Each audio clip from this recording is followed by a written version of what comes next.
Very good afternoon to all, brothers and sisters in the Dhamma. So we'll continue from where we stopped. Our program is from 1:30 to 3 o'clock. Yeah? So puja followed by briefing by Brother Teo on how to strengthen the spiritual faculty, Saddha, Virya, Sati, Samadhi and Panya, which we have done. To root out the opposite 5 mental hindrance of sensual desire, evil will, sloth and torpor, restless of mind and doubt. Then develop the understanding of the following essential Dhamma. So that one, as we go through the Sutra, they will appear. The 4 right effort, the 5 ways to overcome unwholesome thoughts, wrong or unwholesome thoughts. Then 5 daily contemplation, which we have done. After that, 3 evil root, we have also done. The 5 aggregate of form and mind, we have also done. So the 12 link, Patriach Samuppada, we touch on it a bit. 4 noble truth, we have done. The 4 foundation of mindfulness, not yet. 7 factor enlightenment, not yet. And importance of devotional practice of puja, etc. Every day is a different topic. So all this, as we go through the Heart Sutta, we will be going into it. Okay, turn to page 10 of the Heart Sutta. So tell me, you continue.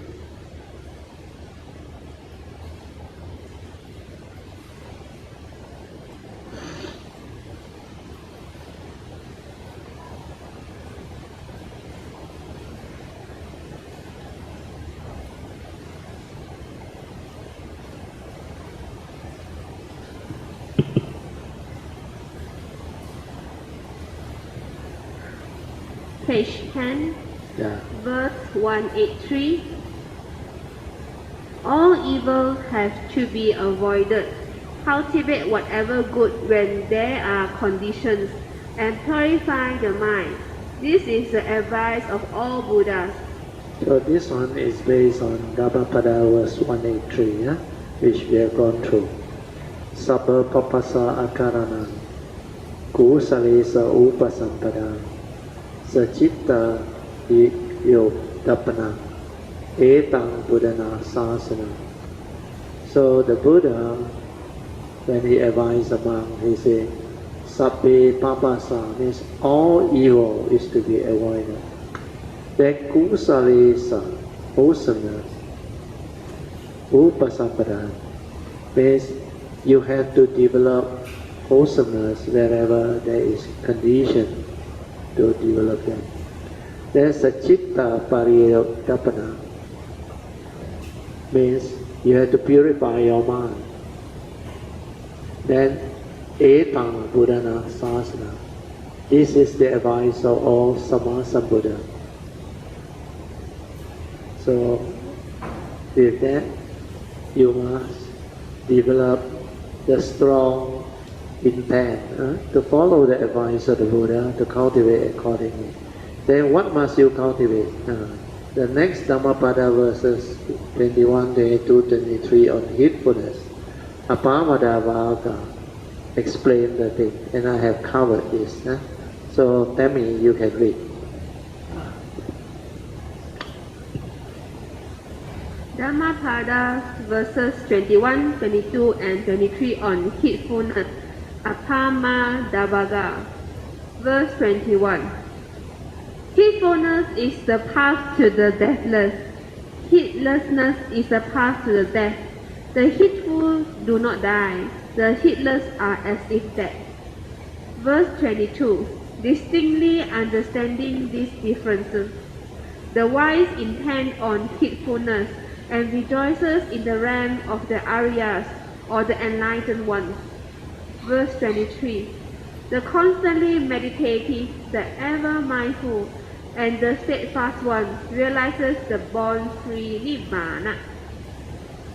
So all this point towards the importance of heedfulness. Then continue the advice of the Buddha. before his parinibbana. 1.4 Buddha's advice before his parinibbana. Apamadena sampadeta. Strive on with heedfulness. Note: the heedful never die. Eternal life, spiritually. The heedlessness are as if dead, spiritually. No chance of gaining enlightenment. 1.5 Final summary of the first noble truth of dukkha. In short, it is the attachment or grasping and clinging to the five grasping aggregates or upadana khandha of form and mind, where one's delusion or ignorance that I call dukkha. The word dukkha or Sanskrit dukkha is one of those Pali terms that cannot be translated adequately into English by one word, for no English word covers the same ground as dukkha in Pali.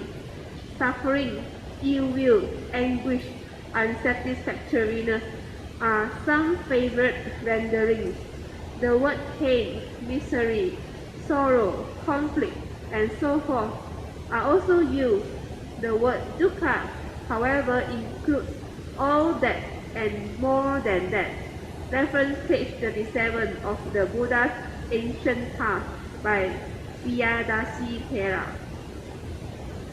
Page 11, 1.6 The Seven Factors of Enlightenment or Satta Bojjhanga. Sati or mindfulness is the first of the seven factors of enlightenment, followed by the investigation of Dhamma or Dhamma Vichaya, which is the second factor of enlightenment. Without sati, one cannot be heedful or ever mindful. Hence, one cannot investigate the Dhamma. That is the reason why sati or heedfulness is very important, for sati is life, because the heedless are as if dead. With sati, one can investigate the Dhamma, and if it is the truth, then this Dhamma will stand up to investigation, thereby giving us the strong faith in the Buddha. Then viriya or the spiritual zeal, which is the third enlightenment factor, will arise, thereby enabling one to cultivate the Dhamma according to the Buddha's advice. Sati will then stabilize, and piti or the spiritual joy, which is the fourth factor of enlightenment, will arise. Once piti is established and becomes more refined, it will accumulate into passaddhi or tranquility of mind, which is the fifth factor of enlightenment. With passaddhi becoming more and more stable, the mind will accumulate into samadhi, a stable, collected, and unwavering mind, which is the sixth enlightenment factor.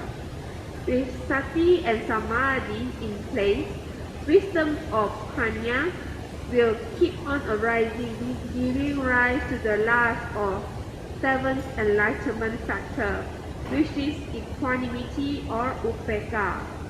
Note: samadhi, a stable, collected, and unwavering mind that does not waver at the moment of sense experiences while in the midst of life. 1.7 The three universal characteristics. 1. Anicca, impermanent. 2. Dukkha, suffering. And 3. Anatta, non-self and empty nature, or not a permanent unchanging entity. 1.8 The five universal laws or orders, panca niyama, that govern all of life and existence in this universe are: first two are scientific laws of 1. Uttu niyama, or the physical law of nature, and 2. Bija niyama, or the biological order of nature. Next three are spiritual laws of nature of 3. Karma niyama, or the law of karma. 4. Citta niyama, or the law of the mind, and 5 Dhamma Niyama, or the law of truth or Dhamma, as taught by the Buddha. Understanding these 3 spiritual laws that govern all of our life and existence will give rise to the 3 important right views as taught by the Buddha in his Noble Eightfold Path, that is, right views with regards to the 1. Law of karma, that is, you reap what you sow. Do good begets good, and do evil begets evil. And you are born of your karma, heir to your karma, conditioned and supported by your karma, and you are what you are because of your karma, etc. 2. Law of the mind, that is, the 12 link dependent origination of Paticca Samuppada. 3. Law of Dhamma, that is the 4 noble truths, 5 aggregates of form and mind, the 5 spiritual faculties, etc. Understanding these 3 great spiritual laws is like to understanding the secret of life, giving rise to the wisdom to enable one to truly live life. Having this right view will lead to the understanding of non-delusion, non-attachment, non-grasping, and non-clinging, etc. Hence, freeing and liberating one's mind from all suffering. These Pancha Niyamas can also be explained by the 4 aspects of Dhamma or nature as taught by Ajahn Buddha Dasa. 1. First aspect, there is nature. 2. Second aspect, there are laws that govern nature.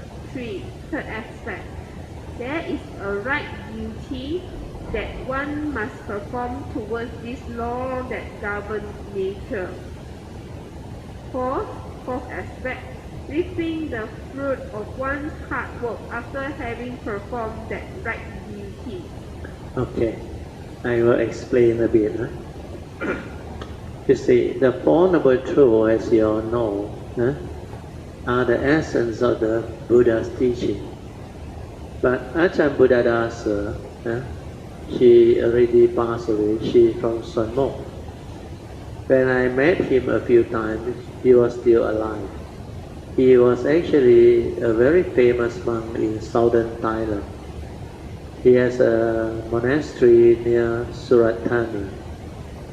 They call it Suan Mok, means the garden of liberation.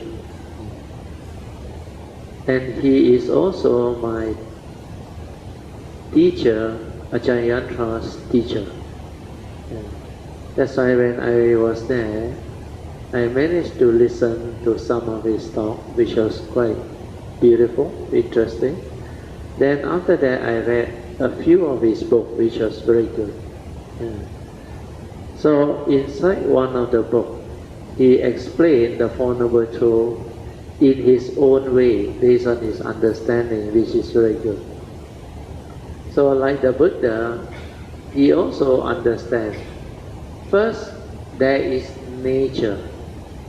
There are laws that governs nature.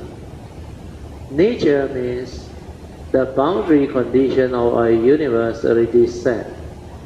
That's why it is called nature. And nature are governed by a set of laws which he called the Pancha Niyama as taught by the Buddha. So all these nature's laws, they include the first 2 scientific laws and the 3 spiritual laws.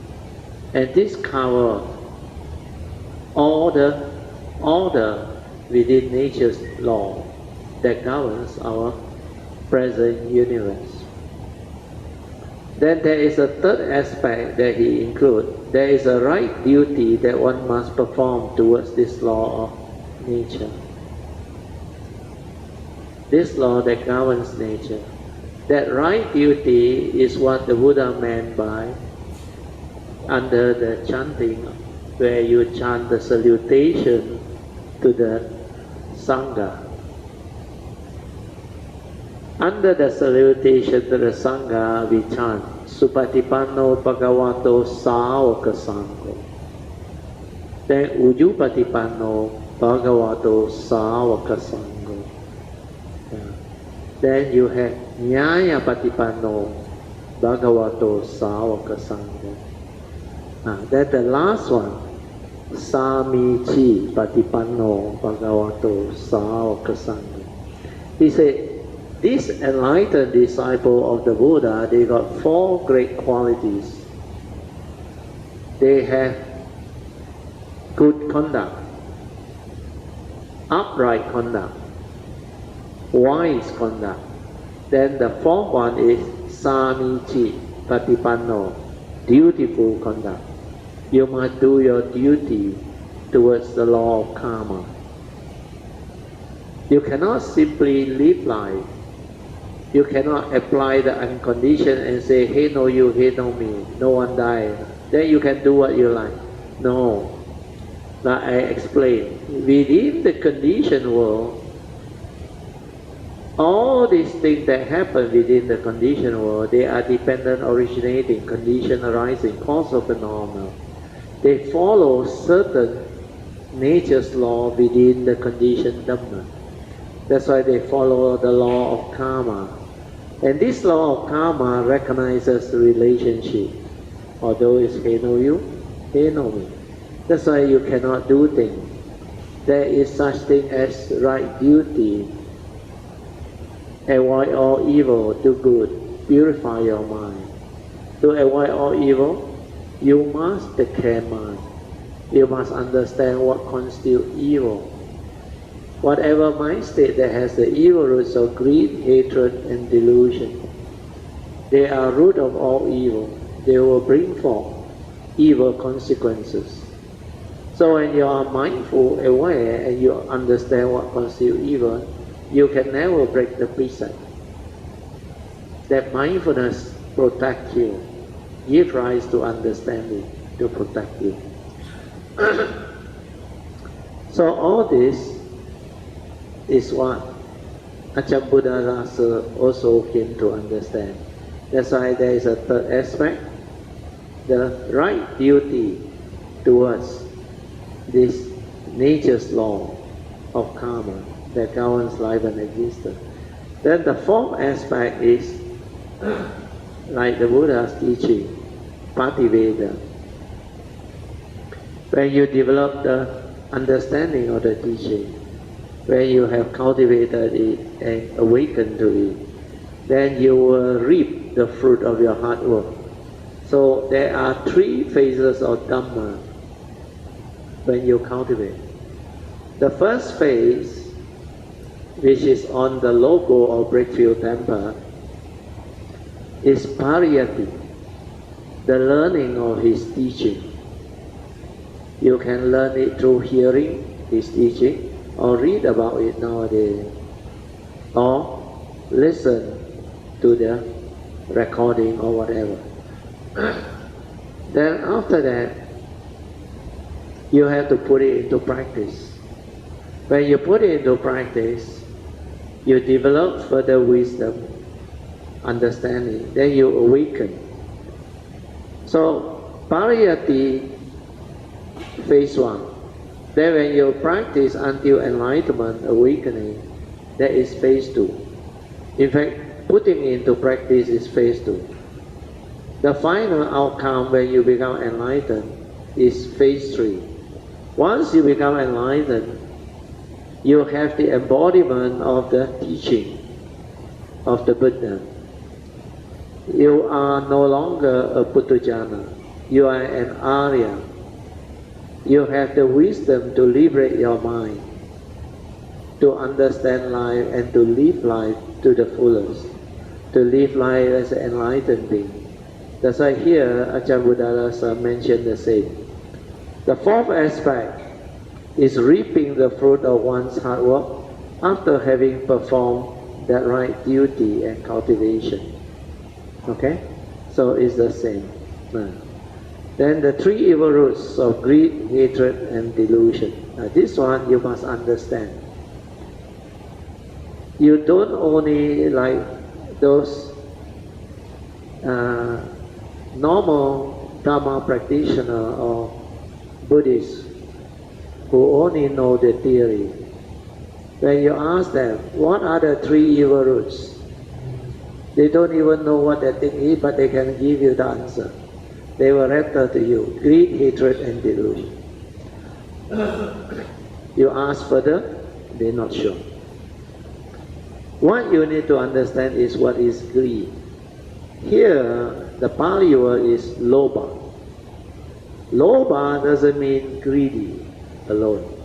Lobha means the evil roots of selfishness, greediness, possessiveness, attachment, craving, desire. All these are under lobha. So the English rendering is limited. That's why you read what I have written there. Lobha means it includes all of your greed, your selfishness, your lust, your craving, your covetousness, your desire, your deceitfulness, your cunningness, etc. But this is all born of the evil roots of greediness, the sakayaditi that condition the egoic mind. Then the second evil root is dosa, or they translate into English as hatred. Actually, it's not only hatred. They include all your anger, your envy, your jealousy, your aversion, your dislike, your negative emotion, including sorrow, lamentation, grief, etc. So this understanding is very important. Then you can relate to life, the three evil roots, which means when you develop the meditative training, you develop mindfulness to be aware of the evil roots of greed, hatred, and delusion through understanding what constitutes evil and what are they, these evil roots of greed, hatred, and delusion. Or we call lobha, dosa, and moha. Moha is sakayaditi, self-delusion.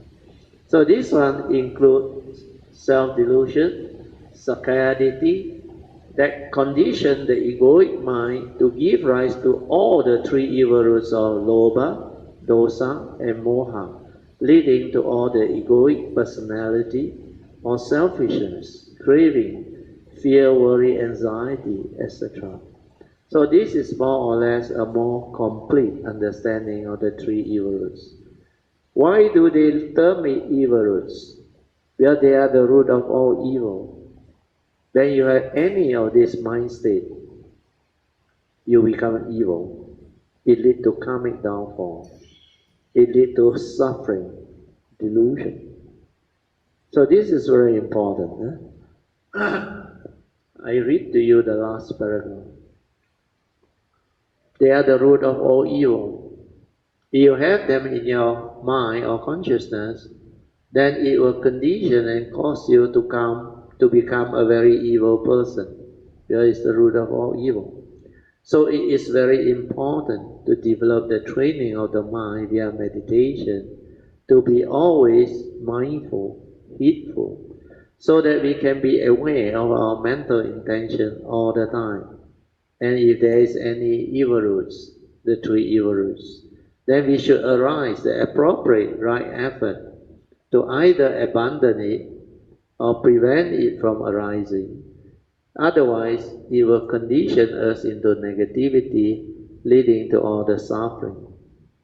As they are also called the three poison, means spiritually they will kill you, means your spiritual life is like no more, impossible to realize enlightenment.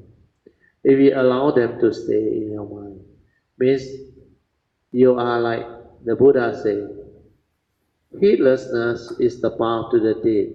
The heedless are as if dead. You may be alive, conscious of life. go through living. But because you lack heedfulness, you lack mindfulness, this inner awareness, you cannot understand, you cannot cope. So because of that, suffering will arise. And when it arises, it actually kills you. That's why it's also called the three poison. It's not only an evil root of all evil. It also kills you spiritually. So be careful not to hold on to all these evil roots or the three poison. Mahayana call it san tu. It kills you spiritually. They are poison. So these mind states are very detrimental when they arise within your mind. Okay, 1.10. Seeing beyond form and understanding Nibbana. This one I have explained on the first day. So now tell me, you read. Page 13, 1.10. See beyond form and understanding Nibbana. To develop basic wisdom, one must have the ability to see form as they are, and the unreality of form via its condition arising, its impermanence, suffering, and non-self or empty nature, leading to our ability to see beyond form. Inability to see beyond form will result in form delusion, because one will grasp at external forms via one's own delusion caused by identification with external forms, thinking that they are also real. As form divides, so once we identify via identification with, let's say, our external form, which is the physical body, then one will create the attachment to this body via delusion, hence worrying about it getting old, falling sick, and dying. It can also create duality of male and female gender, race identification, young and old, or age identification, etc., leading to all the unnecessary fear, worries, anxieties, possibility of conflict and arguments caused by external form identification and division. So all this I have explained earlier. That's why I told you listen attentively. Don't try to make notes. They are all in the Heart Sutra. Okay? Otherwise, listen the recording again later on. Yeah, continue. Unless you have the ability to see beyond form, chances are you will not be able to see mind, because mind is much subtler and intangible than the solid external forms. And unless you can see mind, the mundane mind, as it is, via the silent mind in sati, true wisdom cannot arise. For Nibbana is cessation of form and mind. So now you understand. You cannot approach it from the instrument which is thought, thinking. The mundane mind cannot realize the Dhamma that is beyond thought, beyond mind. So all these are very clear. So if you approach it from the thought process, means you are doing thought-based meditation. You are not developing the inner awareness, the sati, the mindfulness to be aware. You are seeking knowledge. You are using thought to analyze, to reason, to develop more and more Dhamma knowledge, to identify, to be deluded by it. So all this is what the teaching is all about. Okay? Continue, tell me. So learn to see form, the unreality of form, then learn to see beyond form, leading to your ability to see the mundane mind clearly. This can then lead to the realization of the impermanence and empty nature of the mundane or thinking mind, leading to the ability to see beyond the mundane mind via the silent mind, to realize one's true nature, which is beyond thought and beyond mind. At the mundane mind level, one still clings on to one's views and opinions and religious labels, etc. Hence the division again. At mind level, leading to all the conflicts and arguments caused by one's self-delusion as before. Note: words divide via form and thought identification due to Sakkaya Ditthi and ignorance. Hence, only if one can see things as they are, that is via the direct seeing without words, concepts and labeling, etc. Only then there is no more form and thought delusion to condition one's grasping and clinging, leading to all the suffering.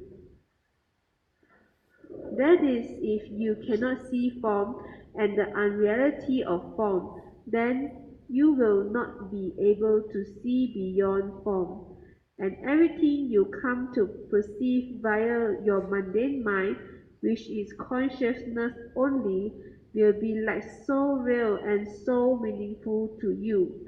Hence, the self-delusion or Sakkaya Ditthi. Also, Dhammapada verses 1 and 2 said, mind is the forerunner of all things, and mind is chief, and everything arises from the mind, so one must be wary of mind. So all this we have covered. Just now I also explained. Hopefully, this round, the thing can really be grasped and developed as understanding for a lot of you all. And this retreat, like I explained to you all before the retreat again, begin or commence, I said it will be very different. Because a lot of you all can develop a better understanding where the Kayamita force has moved. And being part of the Kayamita force, you develop the affinity, the ability to come forth with their understanding to grasp them. But you need some form of sincerity and faith and understanding. If you are not sincere, you don't have the faith, then you don't have the understanding and diligence. You just believe, hey, don't worry, but you say I'm Kayamita, the Kayamita force will help me. You go and dream. Because like the Buddha said, no one save you but yourself. So you don't put in the required diligence or effort, nothing happens. Understand? That's why because you take the determination or that right effort towards that direction, then you make that good decision to come, to be here, to participate. Then you have the condition to receive this, and after that it depends on you. Like we said, after you know who the Buddha is, how special being he is, how wonderful the teaching that he has given us, and all these are free. If you still don't have the gratitude and understanding to thank your good karma for having such a great teacher and such great teaching, then I don't know what to do with you, because it's your life. Like Suyan always mentioned, you decide. Understand that? No one can develop the cultivation for you. If you decide to be heedless, choose to be heedless like before, go ahead, it's your choice. That's why we call it freedom of choice. Yeah. But this is deluded choice. But when you have the understanding, like Pocheng they all understand, you go all out. Like the year 1971, the moment I received the book, The Four Noble Truths, I never look back. I go all out, cultivate. But this is something so important to me in life. The rest are secondary. That's why I can go all out to develop it. And also, you can say, maybe I'm blessed, I'm lucky, my past is very strong. But do you think I start from there? No, I start maybe worse than you all. Like any Puttujana, without any knowledge of Dhamma, without any understanding of the teaching, then through this long period in samsara, all this starts to happen. Through what? Through affinity. Like we said, whatever you do, even the Lotus Sutta mentioned very clearly, in the distant past, you have recited the Buddha's name, uh, or one of the great beings' name, and established the affinity with the triple gem, or that great being. That will be the condition for you to actually develop into finally realization of Sama Sambuddha Buddha, not only become an Arya. Just imagine, by reciting this, the Buddha's name for how.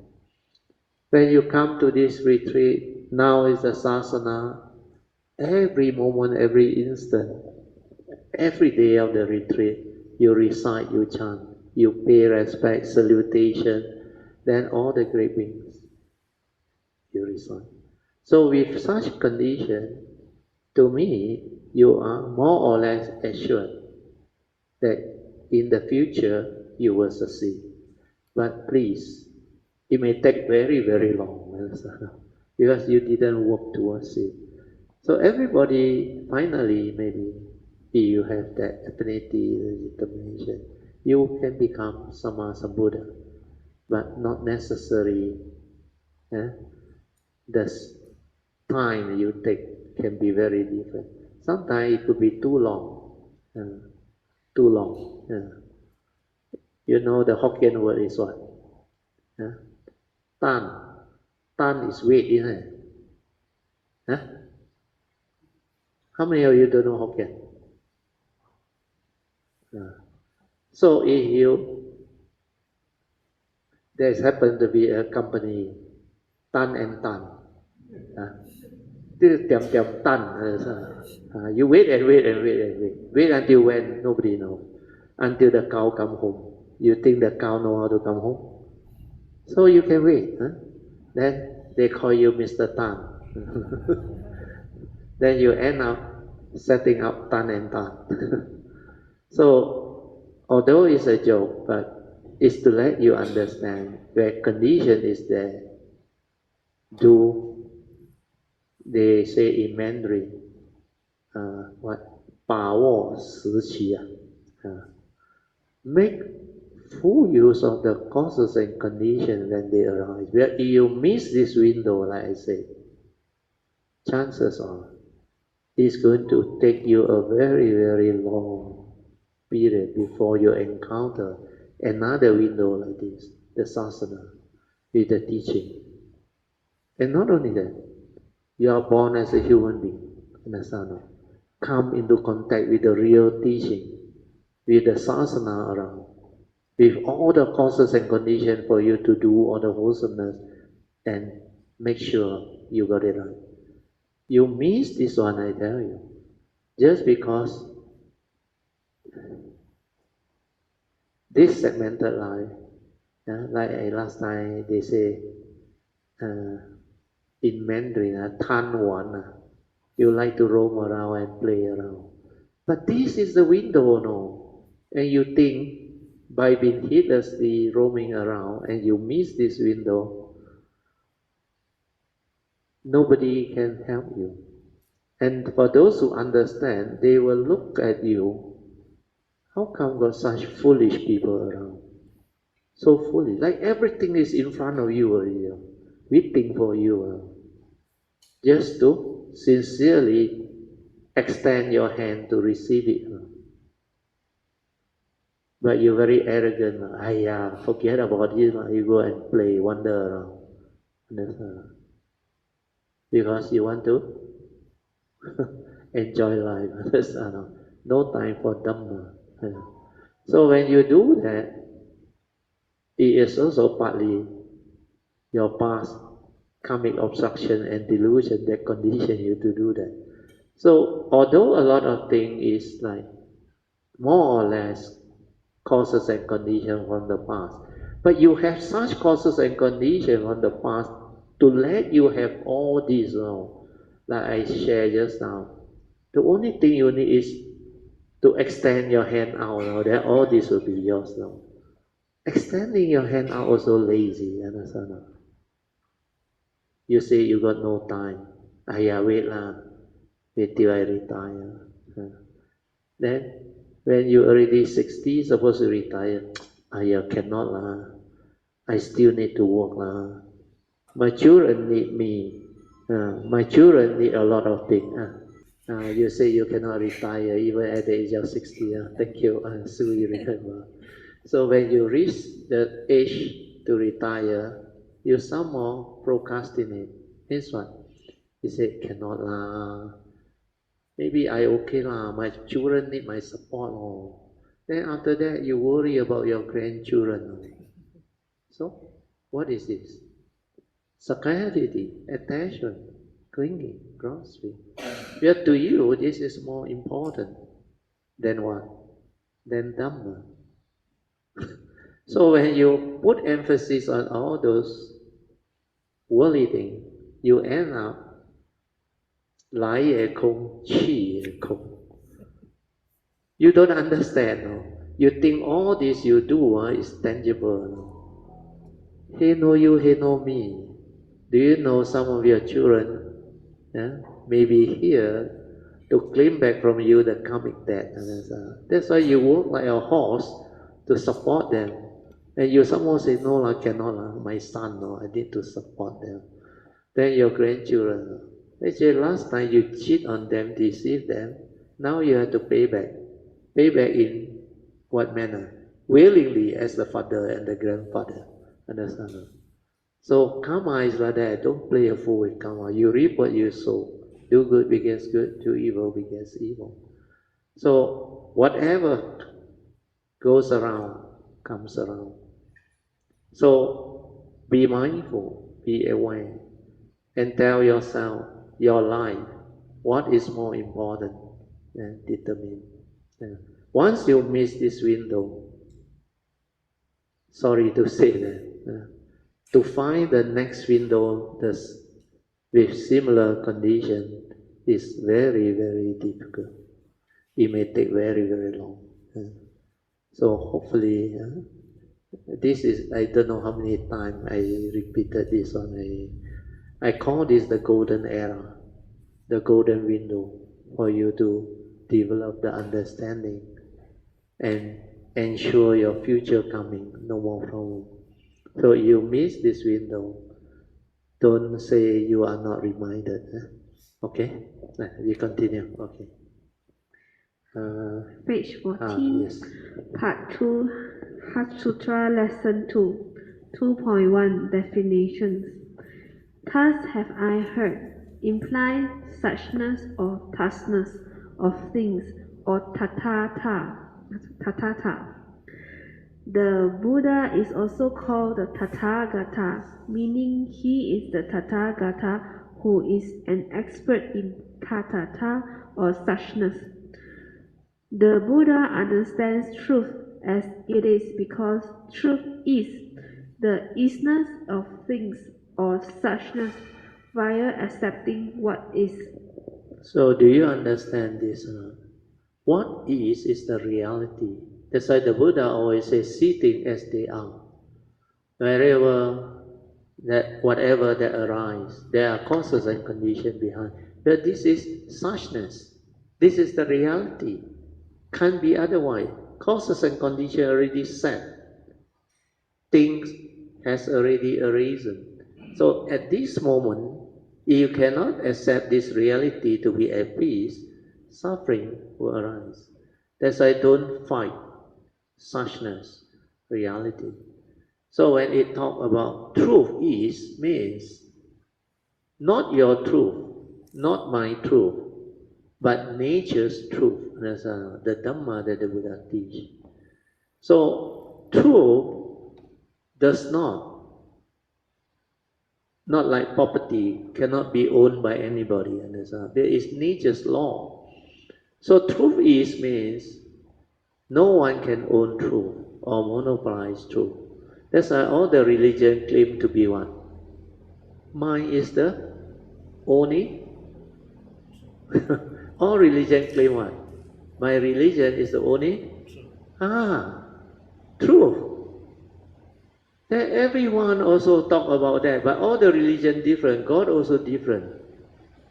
Then can everyone be correct? There is no way. So truth is means you have to realize it, awaken to it, and accord with it. You cannot own and monopolize truth. You cannot say my truth. What you say is based on your understanding, understand? Even you may have some form of wisdom or what, but that is your view, your understanding of what truth is. It may not be the actual truth. So whatever happens, the nature's law decide, not you or me. That's your truth, my truth, whoever's truth, not important. The nature's law that governs life and existence, that is the one that decides. That's why the Pancha Niyama is the one that decides. Okay? Continue. Tell me.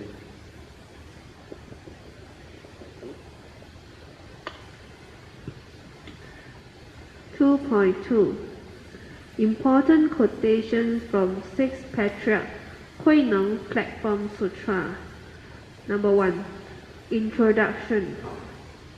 One day, while delivering firewood to a store, Huineng heard a customer reciting the Diamond Sutra and had an awakening when he heard the stanza, "The mind must have no dwelling."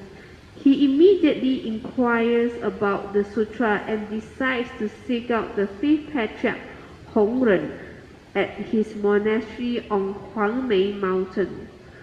Huineng then embarks on his journey, and after traveling for 30 days on foot, he arrived at Huangmei Mountain where the 5th Patriach was residing. 2. From the first chapter of the main canon version of the Platform Sutra, the 5th Patriach asked me, the moment he heard the mind must have no dwelling, he like awakened. Then he got curious, he could ask the merchant, what is it that you are reciting? Then that merchant also felt puzzled. How can a woodcutter, no education, nothing, never heard of Dhamma before, understand what he recites? He said, when you recite that verse, I had great awakening. I understand.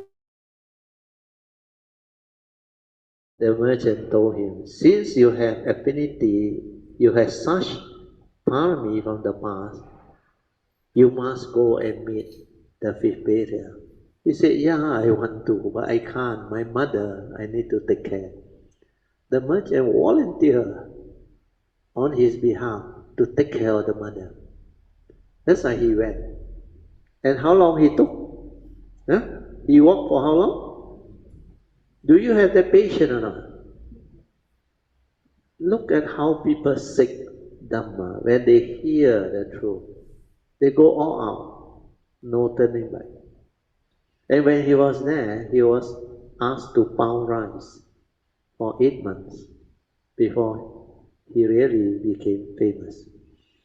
Then when he was there, although he got a letter of introduction from the merchant, because the 5th Patriach was conducting that ceremony, then suddenly Huineng arrived.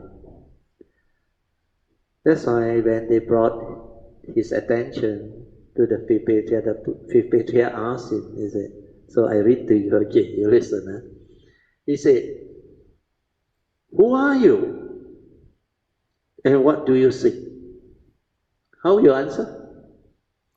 Let's say you have that affinity, the determination. You go and meet the Patriach. And then he asks you, who are you? What do you seek? What is your answer? Huh?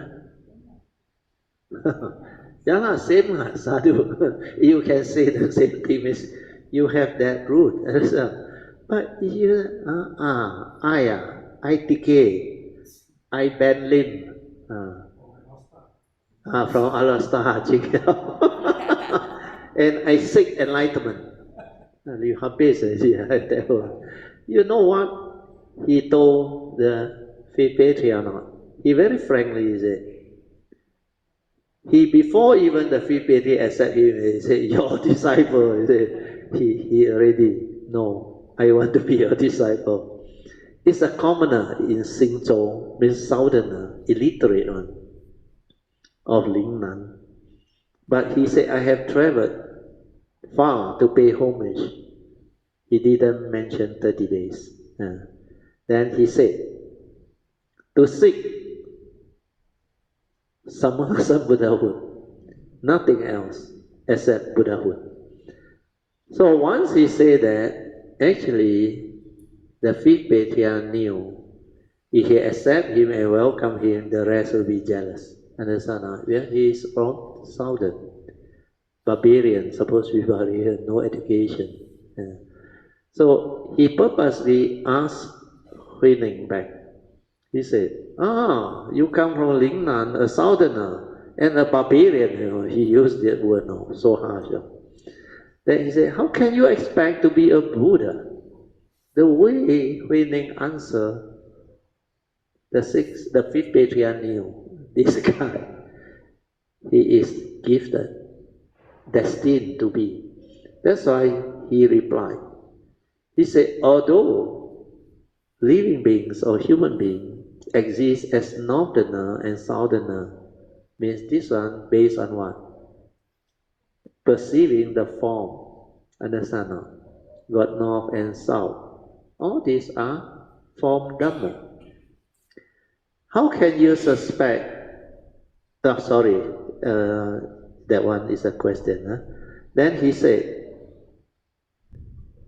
people may differ and exist as northerner and southerner, but in the Buddha nature, there is neither north or south. Now you understand. Yeah, the Buddha nature is not a mundane mind. No word, no concept, nothing. So because of that, he told the fifth patriarch, a barbarian differs from the holiness physically. You see the word? Physically. This is form Dhamma. But what difference is there in our Buddha nature? Such wise answer. Then the fifth patriarch knew, that's why he said, Master Hongren, the fifth patriarch, asked him to do the kiosk in the rice mill. Then Huining chopped firewood and pound the rice at the monastery for the next 8 months. So what happened was, Hongren knew. He said, okay, you talk too much, he said. I assign you the kitchen. You go and help, prepare firewood, cook, pound rice every day. He doesn't allow him to enter the hall, the main hall. That's where he is teaching also. And Huining knew, no problem. So that he don't arise the suspicion, understand, the jealousy. We are living beings, you know. A lot of them will complain. Southerner, barbarian, like that also accepted. I from noble family, northerner, not accepted. You complain, understand? It's just like when my daughter and my son, that time they were very young, they want to join the novitiate program. Finally, because of condition, Chief Reverend Kesri Damanla, the late one, actually agreed to let them join. Then a lot of people go and complain. That's why Chief has to announce it, is it? I receive a lot of complaints. He said, but I have to explain why I accept. Because the condition is different. It involved my son. Actually, that time he was only 4 or 5 years old. I think. He asked the mother to do the 8 precept one, the white shirt and the white uniform. Then after that, he also got ready and went there with high hope that he will be accepted. But I cannot tell him that you are underage. But he won. So I took him there. Then Reverend Manda saw him, there, like not happy, crying. Then Reverend Manda came and said, "What happened, boy?" I said, "He wants to join Novice program." Then Reverend Manda's eye opened up. He said, then he talked to my son. "Really? What? Shave head? No." I said, "Okay. I teach you how. I take you, see Chief Reverend. Ask 3 times. Reject also ask 3 times." That's what he did. And Chief looked at him, he was full of joy, you know why? When Chief was young, when he renounced, it was like him. He recalled the incident. So because of that, he got to join. Chief said, "Okay, agree." Then the sister also got to join. Causes and conditions is different, understand? So Huining is the same. You cannot just because people complain or what, then you do not want to allow the exceptional one. But the fifth Patriach is very wise. In order to avoid unnecessary misunderstanding or what, he did, you call it, sidetrack or what, like move away from the main topic. I don't know what, there's an English word for it. You move away from the main topic and just tell you talk too much, okay, go to the kitchen. So indirectly he accepted him, correct? Ask him to go to the kitchen. So people cannot complain. So they say, "Oh, yeah lah, barbarian from the south. Go and work in the kitchen. Help out in the pounding of rice, collecting of firewood, and help out in the whatever kitchen duty." So those who do kitchen duty don't complain. Huining start from there and become the Patriach.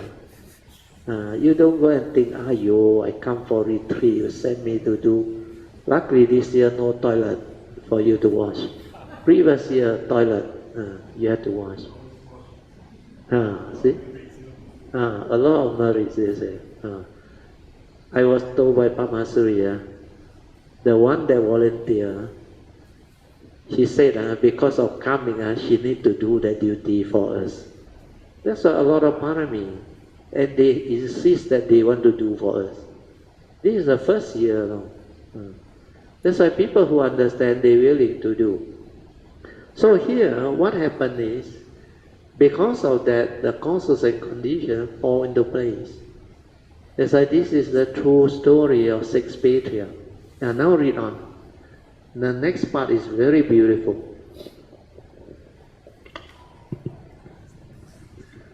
Number 3, becoming the 6th Patriarch. One day, Master Hongren announced, "The question of incessant rebirth is a momentous one.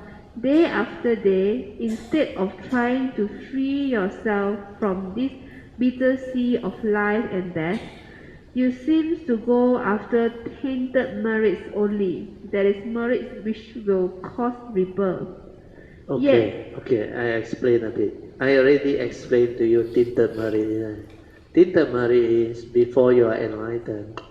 No matter what wholesomeness you do, or goodness, generosity, or what, because there is still sakarity, understand? It's not a pure merit. That's why it's tinted merit.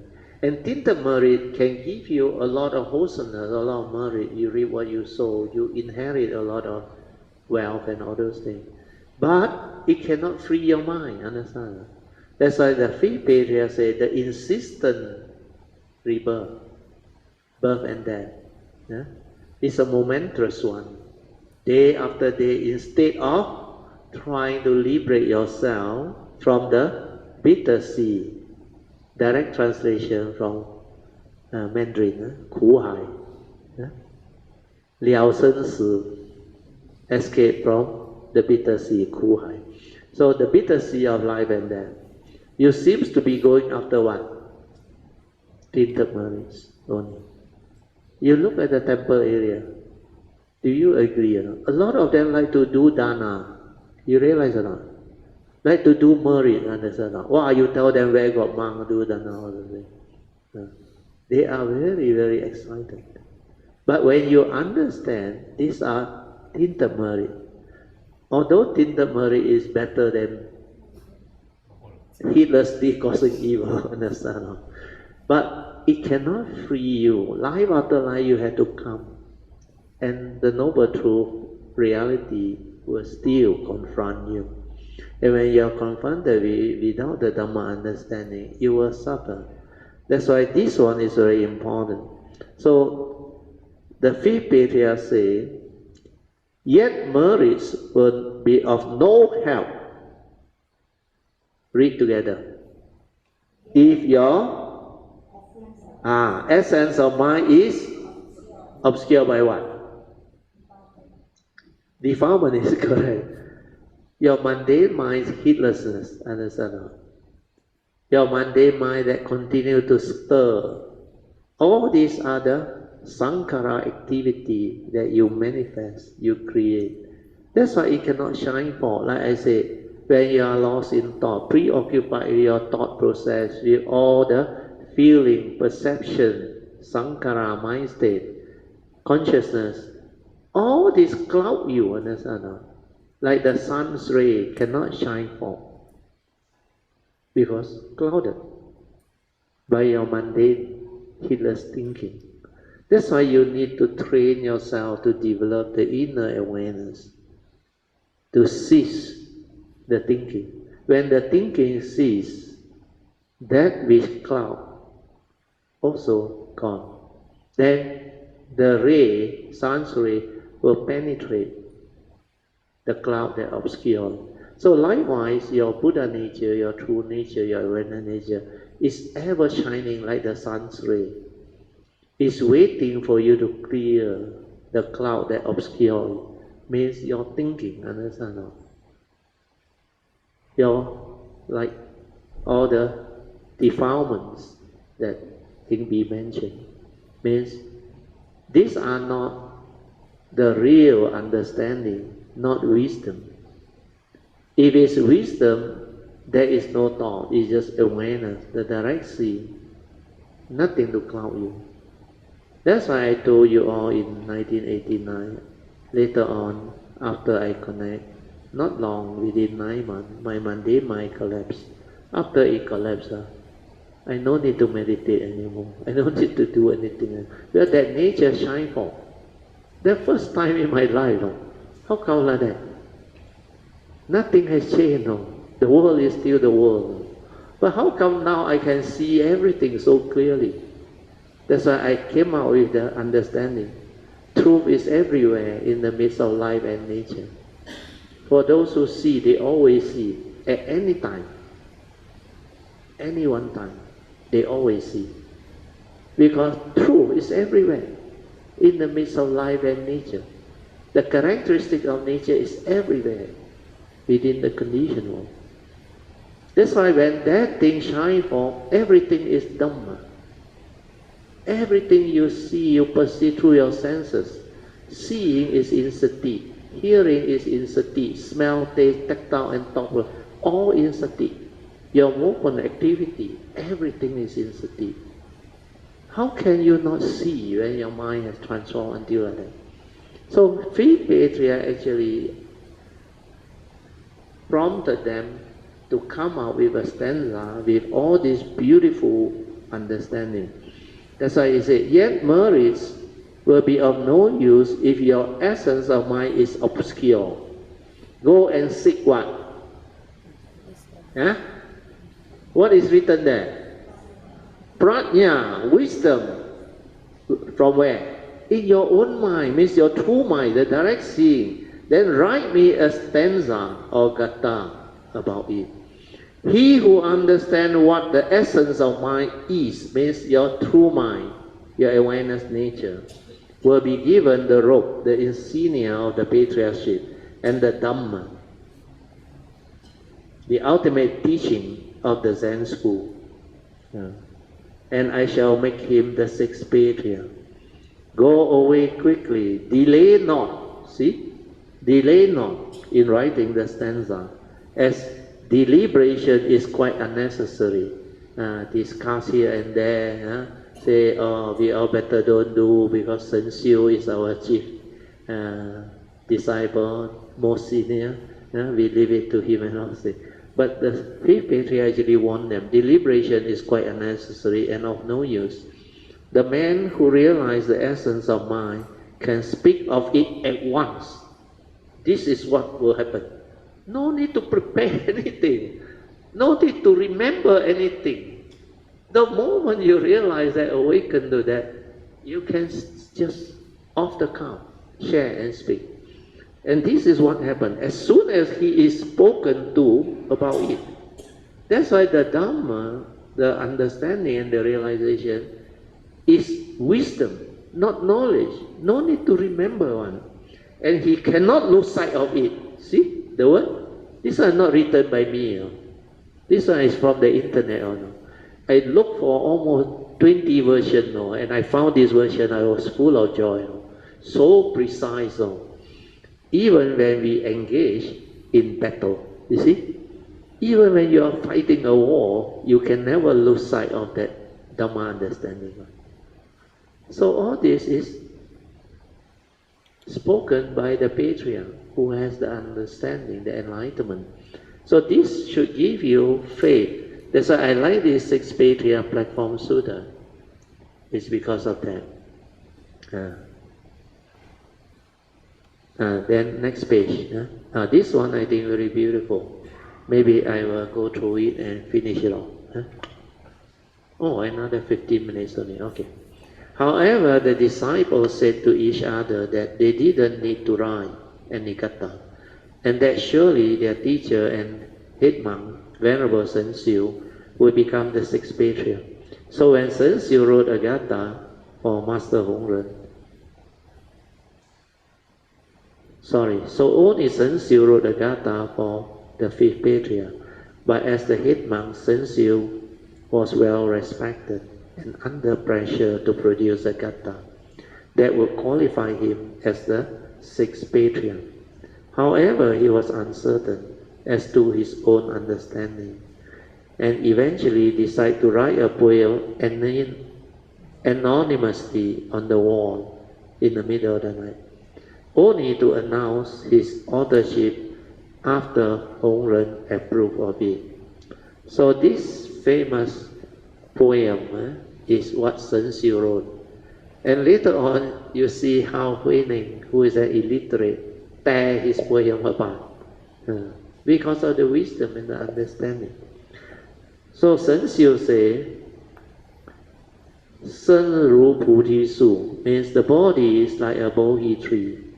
Xing Ru Ming Jing Tai, the mind, a mirror bright understand. 时时起佛事，请佛事啊，你是请我行啊，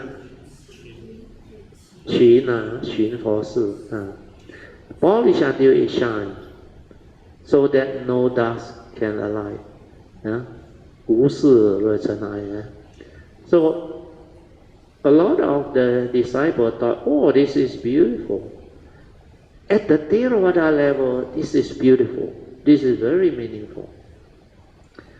That's why when the disciples saw this gata on the wall, there was a great stir or hoo-ha. But when Master Hong Ren saw it, he told them, practice according to it, to this gata, and you will not fall into the evil line.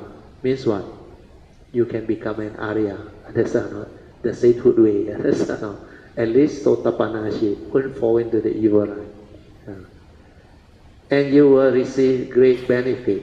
Light incense and pay respect to this gata. Recite it and you will see your essential nature. See?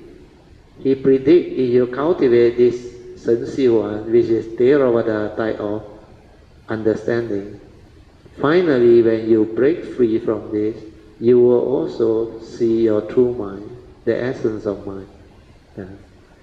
So all the disciples praise and memorize the gata. However, privately, Master Hong Ren told Sen Xiu, you have arrived at the gate of enlightenment. Means you already reached the doorstep now, but you don't know how to enter upon it.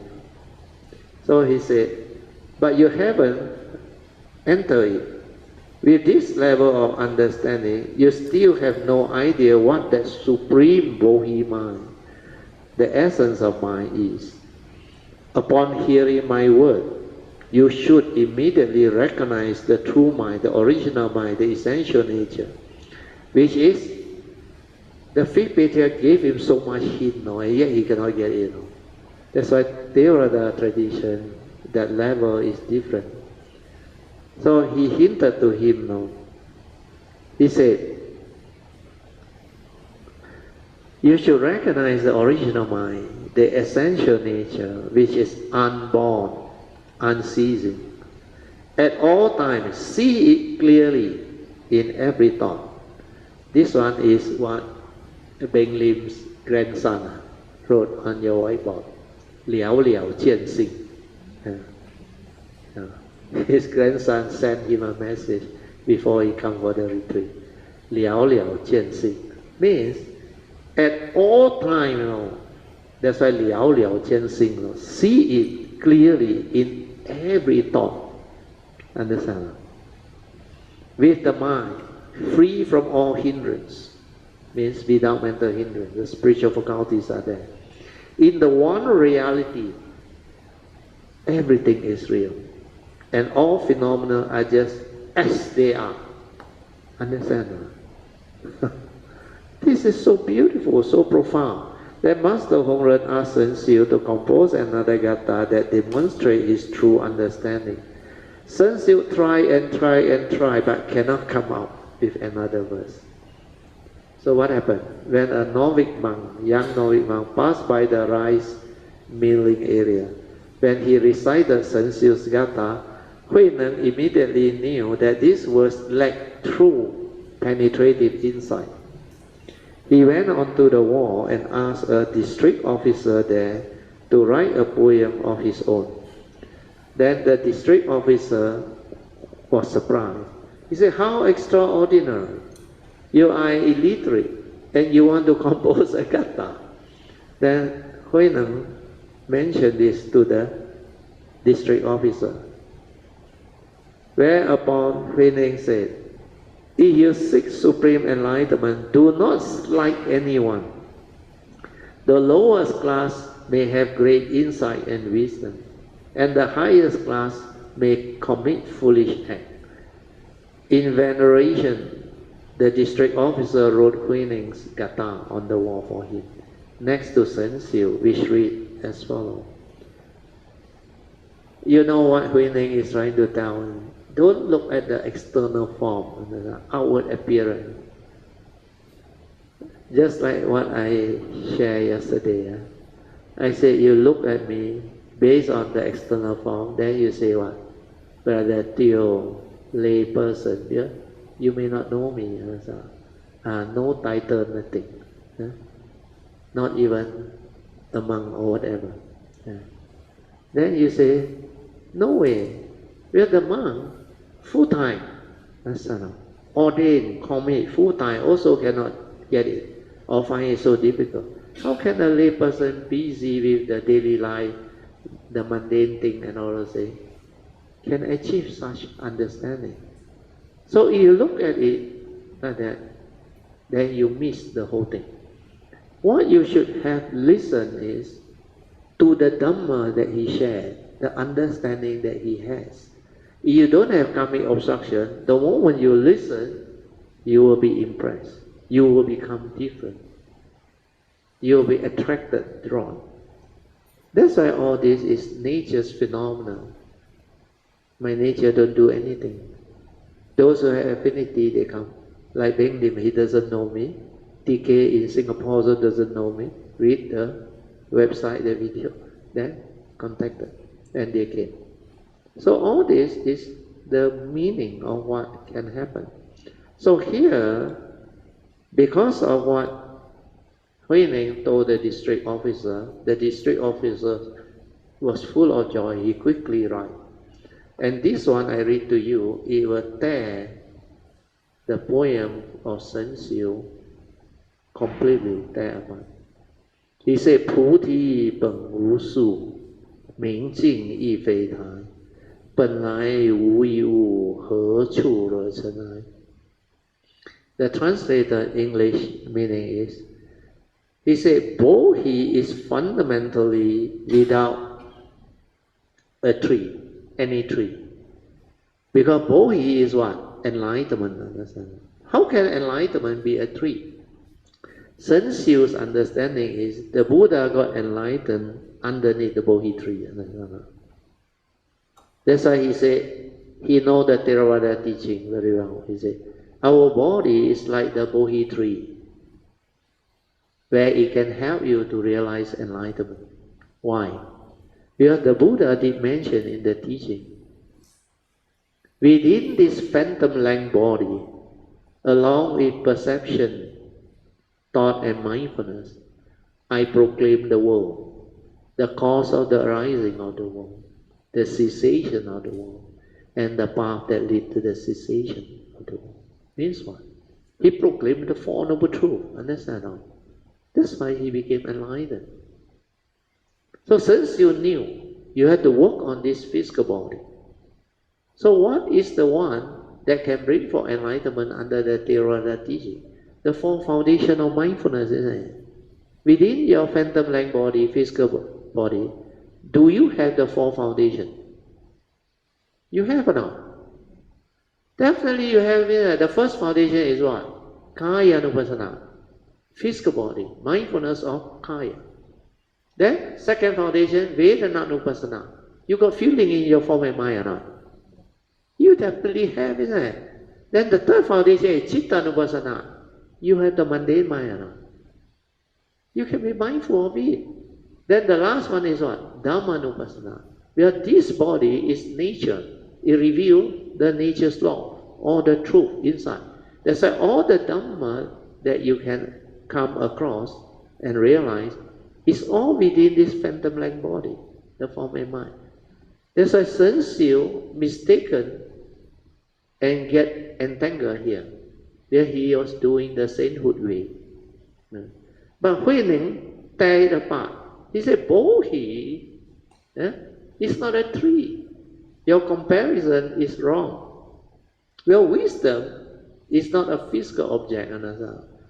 Wisdom needs to be realized. That's why Puti Peng Wu Su. Then the second stanza is a Xing Ru Ming Jing Tai. But he tear it apart by saying what? Ming Jing Yi Fei Tai. You understand or not? So the meaning is, the mind is neither the stand nor the mirror bright. Because that mind that the Sensiu talk about, the mind Xing Ru Ming Jing Tai, means the mind is like a mirror bright on a stand. That is the mundane mind that reflecting. That is not your true mind. That's why he cannot penetrate. Sensiu just tear him apart. Then Sensiu say, Sensiu has realized the essence of mind. That's why he said, 本来无一物. What is it? Oh, sorry. 慧能 tear him apart. Sorry, the word.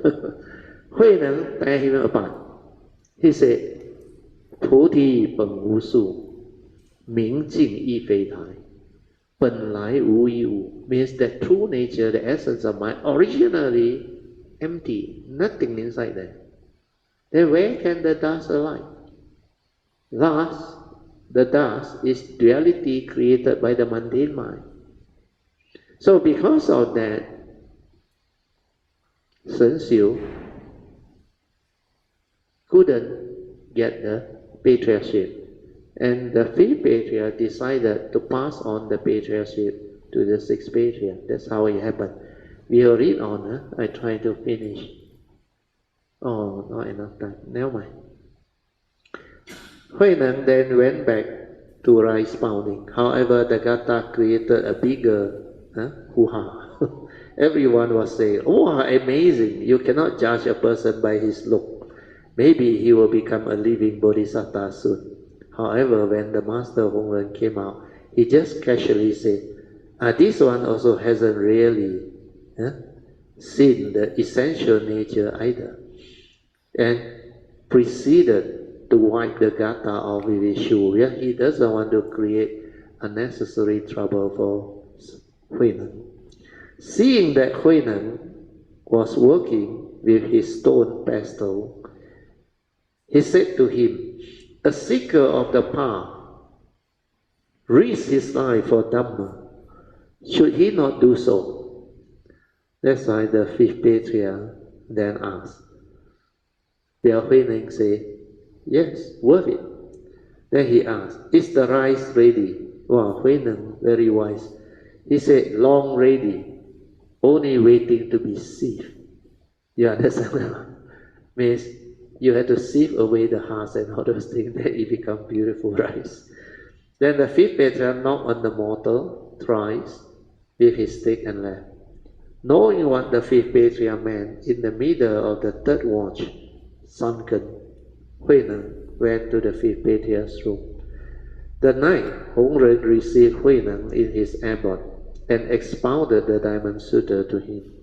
When he came to the passage, to use the mind yet to be free from any attachment, Huineng came to great awakening, enlightenment. Then he replied, how amazing that all Dhamma are inseparable from the self-nature. He exclaimed, how amazing that this self-nature is originally pure. How amazing that this self-nature is unborn, undying. How amazing that this true nature, self-nature, is inherently complete. How amazing that this self-nature or true nature neither move nor stay. How amazing that all Dhamma come from the self-nature. See, he immediately understands all this. The only missing link that he has is he doesn't know how to use the mundane mind. He don't know that normal human being got a mundane mind, because he was born without a mundane mind. Until the fifth Patriach gave him that understanding. This mind, which is the mundane mind, or later after your mundane mind collapse, the supramundane mind will come out. So the supramundane mind is the one that you also need to use it. But because it's a supramundane mind, you cannot be deluded by it anymore. But before you have the enlightenment, this mundane mind, you will be deluded by it.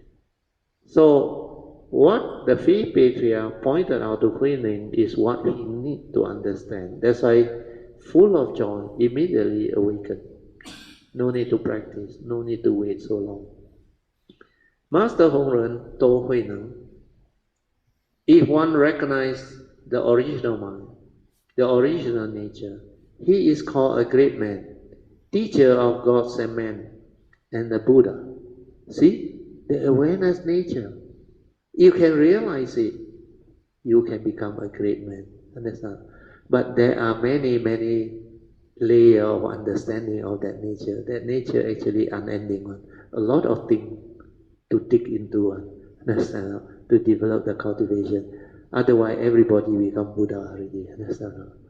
Because when you actually develop the affinity and the condition to connect the gateway, that is the beginning, understand, of the understanding of the Bodhisattva way, the transformation, how you use the fourth support trust, which I earlier on wrote.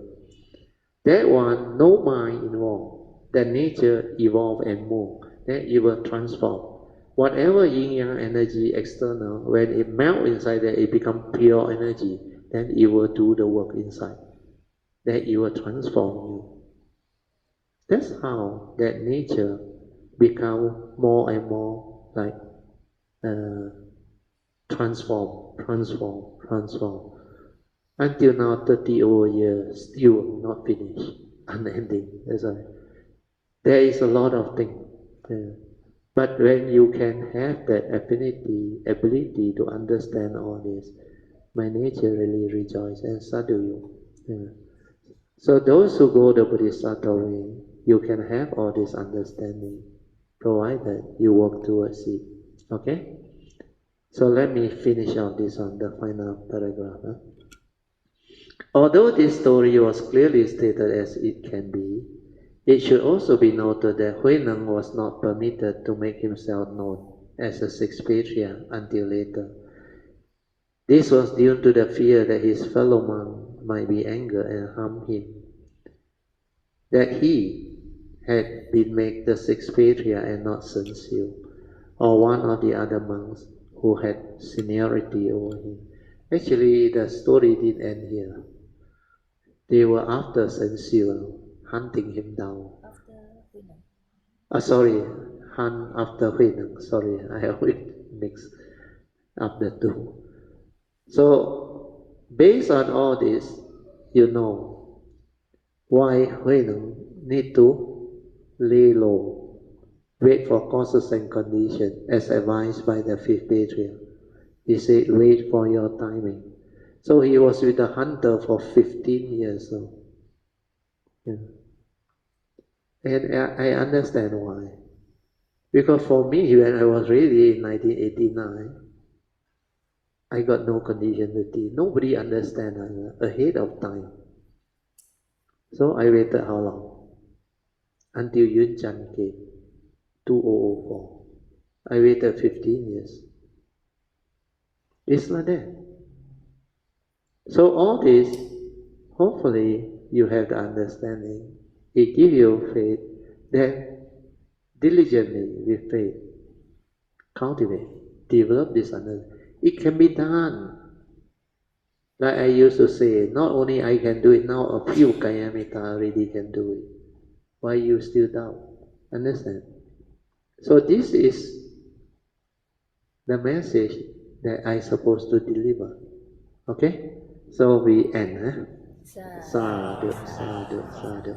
Okay, sorry, take extra 4 minutes. I heard the alarm just now. But never mind. We are after this, we're supposed to have meditation. So our next program is 4 to 5:15. Oh, not just meditation. Q&A. Oh, very good. Followed by the review of meditation reporting to develop proper understanding of the cultivation. This one is very important. You must ask the Q&A so that you can develop the proper understanding of the cultivation. The Dhamma and the meditation as taught by the Buddha. You can ask any question regarding the meditation, the Dhamma, and realize application of the Dhamma. Then closing puja. So that closing puja, if you have duty, I was told 6 o'clock dinner. Because Fazan Sifu finished the chanting at 5:15. Correct or not? Yes, our new time change, like 7. I know. 12. Yeah, 6. So the retreat time will change. Yeah. You put it in the WhatsApp group, the retreat. Okay. So we adjust a bit. We have extra 30 minutes actually. Okay, good. We make use of it. 6 o'clock only we go down for dinner. Then for those who have to help out, you have to go down 15 minutes earlier. Okay, now we open up for Q&A. Anybody want to ask any question regarding the meditation, the understanding of the Buddha's teaching, the meditation as taught by the Buddha, and also how you actually experience the meditation? You can report all this and ask questions. Meditation first. Meditation? Now only 3 o'clock, not yet 4 o'clock. Now only 3 o'clock. Oh yeah, means I was correct. Meditation, I jumped to 4 o'clock. No wonder so fast. Sorry, thank you for reminding me. Okay, no wonder people are confused. Okay, 3 to 4, 1 hour meditate.